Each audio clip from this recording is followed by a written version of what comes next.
Welcome, Internet Nomad. Today I'm sharing my thoughts on shipping certain characters. This is my game tale on the virtual matchmaker. When I joined the Life is Strange community, ships were a big part of the fandom. I started following subreddits of Life is Strange, and everyone has their own opinion. It is kind of fun thinking about what happens after the events of the game. Usually I don't ship characters in fiction. However, Life is Strange is a different beast. I love picking ships from Life is Strange because of player choice. You actually get to decide the fate of these characters.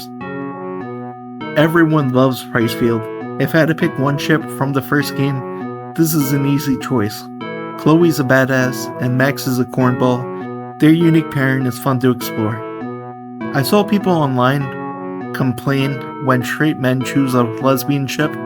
They claim they are just perverts who want to see women kissing.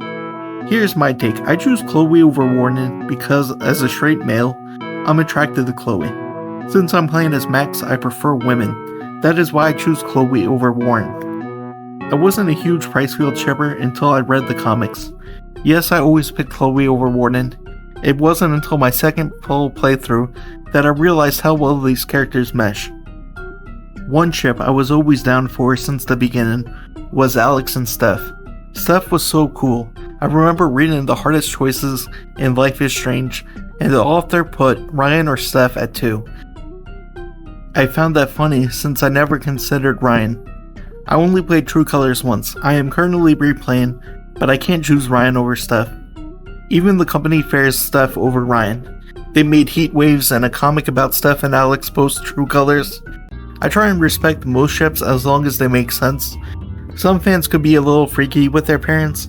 As long as it doesn't get weird, I say alright. I'm going to mention the creepy ships I heard.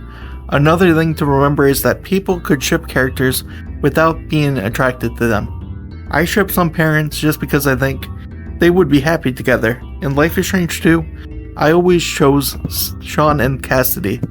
In Lost Records, I don't pick a single ship. The group of girls are too young in the flashbacks, and the adults have their own post-life after the abyss. I usually just pick whoever for Swan. They are all cool kids, but they are just kids, and I personally don't like shipping minors. This doesn't discredit Lost Records. Shipping isn't important to that story. Yes, it is an option for players to imagine which friend is closer to who. I just don't participate in that side of the fandom. Shipping is a different beast because it's all up to interpretation. There are many reasons to pick two people to be together. That is why I believe Double Exposure failed. Fans chose Max and Chloe as a couple. Being unable to finish that story made players frustrated. I like Double Exposure, but I feel all the backlash came from forcing our favorite ships to break up. I am just a hopeful who thinks Chloe and Max will reunite one day, and even if it's only in our fanfiction, I have hope Deck 9 will make a better story one day. Farewell, Internet Nomad.